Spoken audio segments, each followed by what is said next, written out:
Bonjour et bienvenue sur Mauvaise Touche, le podcast qui explore quoi? Qui explore l'histoire des jeux vidéo. Ouais, de ouf, truc de ouf, malade. Ouais. Bref, je suis Cédric et aujourd'hui on va s'intéresser à l'un des phénomènes vidéoludiques du grand confinement. Saviez-vous ce qu'est le grand confinement? C'est la dénomination officielle inventée le 14 avril 2020 par une économiste du FMI, Gita Gopinath, pour qualifier la pandémie de façon similaire à la Grande Dépression des années 1930 et à la Grande Récession des années 2010. Et ben maintenant, vous savez ce qu'est le grand confinement. De rien, ça fait plaisir, Imhotep.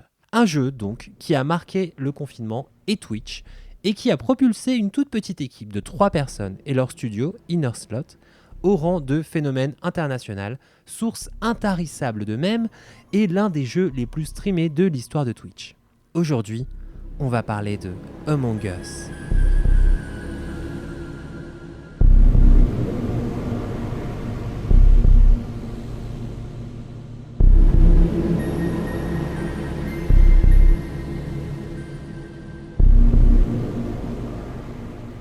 Among Us est le résultat du travail de 3 personnes. Le programmeur et designer Marcus Bromender, qui fait également figure de porte-parole officielle, le programmeur Forrest Williard, qui s'occupe également de la partie business de la boîte, et la designeuse Amy Liu, qui s'occupe de la majorité des graphismes, de l'animation et du marketing. Les 3 amis se rencontrent au début des années 2010 à l'Oregon State University dans la ville de Corvallis, qui est une ville dont on ne sait pas grand-chose, sauf qu'elle est à mi-chemin entre Salem et Springfield. À cette époque, Marcus Bromender, sous le pseudo de Puffball United, ouais, on dirait un surnom d'acteur porno un peu, donc travaille sur une série de jeux narratifs mettant en scène un personnage en bâton qui vit des aventures de plus en plus rocambolesques avec des fins différentes et d'ailleurs un très joli travail de narration à plusieurs branches. La série s'appelle Henry Stickmin et accumule une petite notoriété dans la scène indépendante au fur et à mesure des épisodes.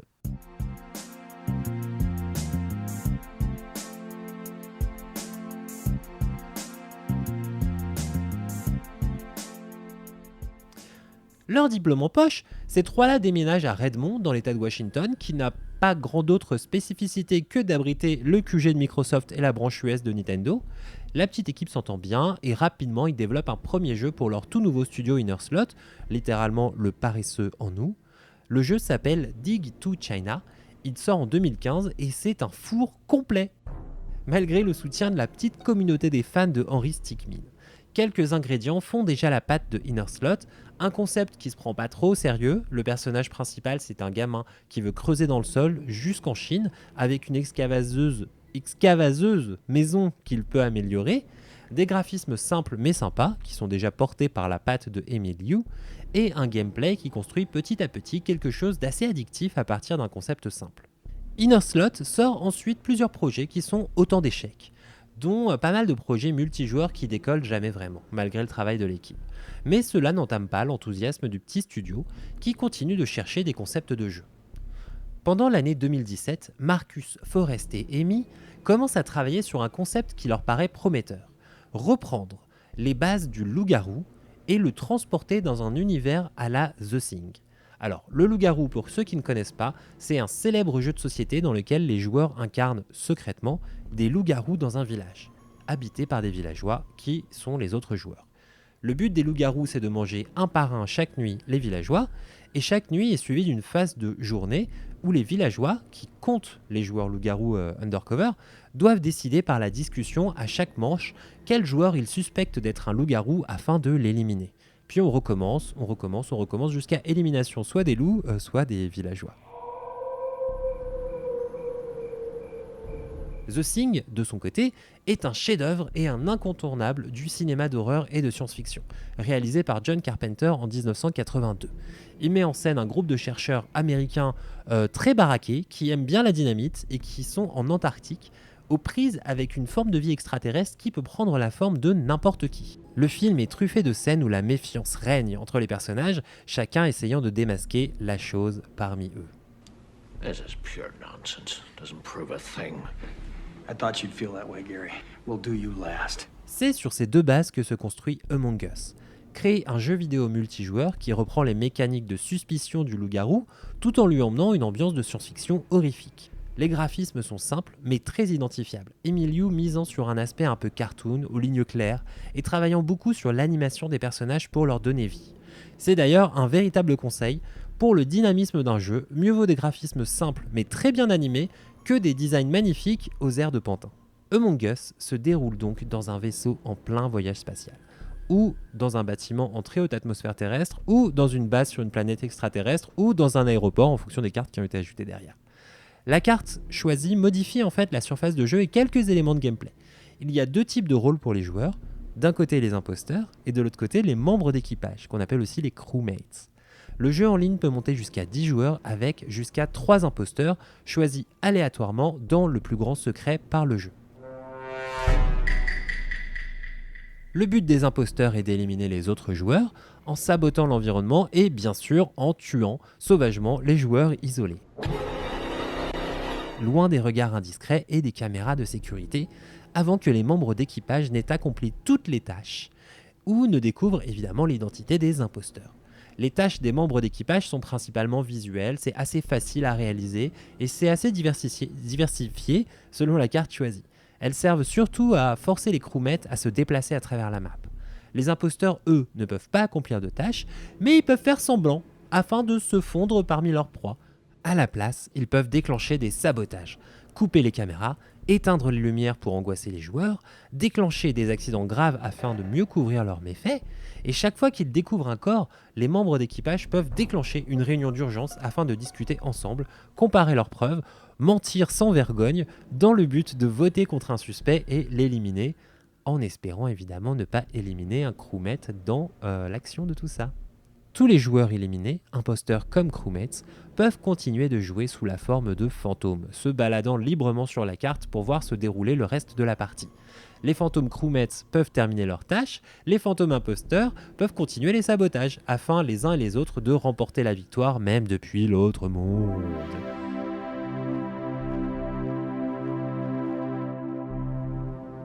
La toute première version d'Among Us sort le 15 juin 2018 et fait un énorme four, comme toutes les précédentes productions du studio.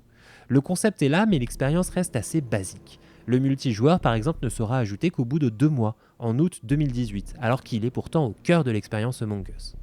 De l'avis de Marcus Bromender, l'équipe d'Innerslot est passionnée de développement, mais, je cite, extrêmement mauvaise en marketing. C'est sans doute vrai. Mais il y a autre chose qui fait que ce petit soft indé sorti en juin 2018 soit passé complètement sous le radar jusqu'à sa découverte par les communautés Twitch et son explosion internationale 2 ans plus tard en juillet 2020. Cette petite chose, c'est 65 versions du jeu, 65 mises à jour, régulièrement programmées pendant 2 ans pour améliorer l'expérience de jeu, bâtissant touche par touche le gameplay en béton armé qui fera le succès du jeu lorsque la bonne fée de Twitch va se pencher sur lui. Les mises à jour commencent très simplement. En 2018, outre le multijoueur, dont Innerslot avait un peu peur après l'échec successif de multiples projets en multi, les développeurs ajoutent le système de chat à Among Us, permettant aux joueurs de discuter entre eux pour désigner le pauvre R à éliminer. Ce salon de chat sera limité en durée par une mise à jour 1 mois plus tard, afin de conserver un dynamisme entre phase de jeu et phase de discussion. Quelques options de customisation des parties apparaissent fin 2018, afin de laisser les joueurs choisir un peu leurs propres règles. La distance nécessaire pour qu'un imposteur puisse tuer sa victime devient un paramètre variable, ainsi que le temps de cooldown, nécessaire avant que l'imposteur ne puisse tuer à nouveau. De nouvelles langues sont ajoutées, mois après mois, répondant aux besoins de petites communautés de joueurs et de joueuses à travers le monde, grandissantes mais encore faibles. Principalement, les joueurs qui jouent à Among Us à cette époque sont des gamers qui suivaient Puffball United depuis sa série Henry Stickmin, ou des petites communautés des jeux précédents d'Innerslot. Ce sont eux les premiers testeurs et les premiers feedbacks de l'équipe d'Innerslot, qui ne lâchent pas le projet et continuent de le déboguer, de l'améliorer et d'y ajouter des finitions, mois après mois après mois, ayant l'excellente idée de le traduire au passage dans un maximum de langues.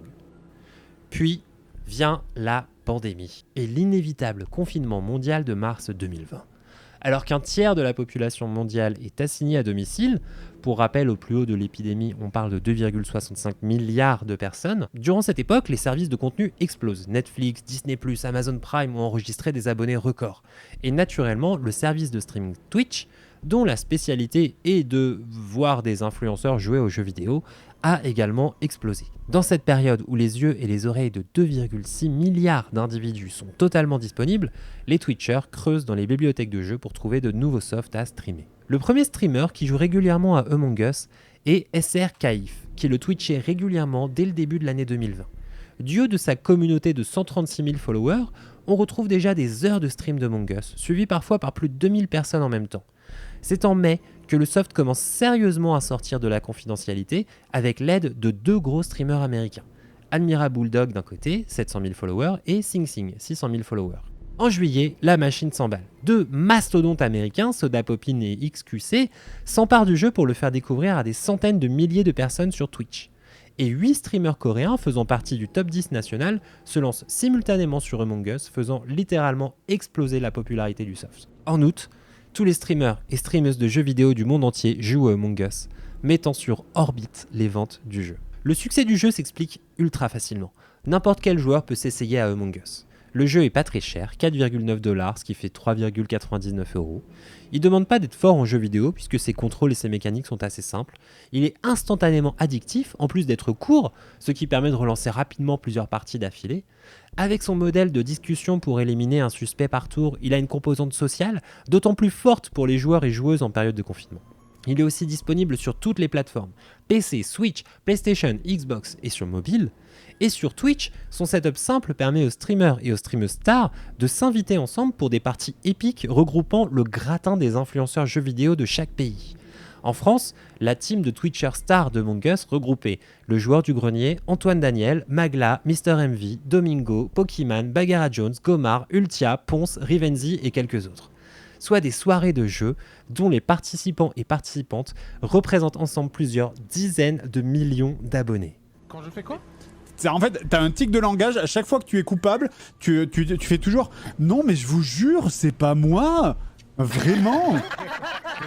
Non, mais je suis... C'est pas un tic de langage, ça. Avec de telles teams d'Avengers influenceurs à travers le monde, Among Us a sans doute reçu l'une des plus grosses visibilités de l'histoire du jeu vidéo. Pas mal pour un studio qui se reconnaît lui-même comme très mauvais en marketing.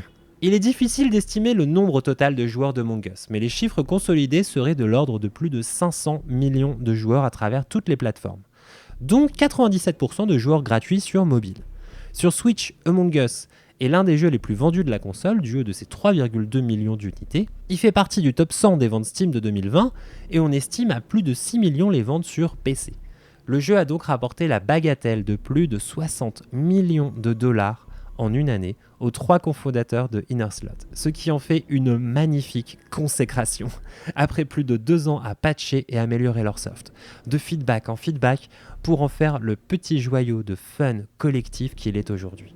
Marcus, Forrest et Amy continuent de travailler sur Among Us. Ils ont abandonné l'idée d'un Among Us 2 pour se concentrer encore et toujours sur l'amélioration de l'existant. De nouvelles fonctionnalités sont mises en place, une nouvelle carte est sortie, de nouvelles couleurs également. Mais le pic de succès de Among Us est désormais définitivement passé. Le jeu perd ses joueurs petit à petit et l'équipe d'Innerslot a beau tenter de ralentir la cadence pour prolonger un petit peu le succès de Among Us, ils sont en réalité heureux et fiers du parcours de leur bébé. Avec une trésorerie aussi fournie que celle d'un pirate de roman et une solide réputation internationale, Marcus, Forrest et Amy vont pouvoir se remettre tranquillement au tableau blanc pour un nouveau jeu, lancer des concepts, les améliorer morceau par morceau, et puis recommencer à se creuser la tête sur cette question si simple qui hante les créatrices de jeux depuis toujours. Comment on révolutionne tout avec des choses simples ?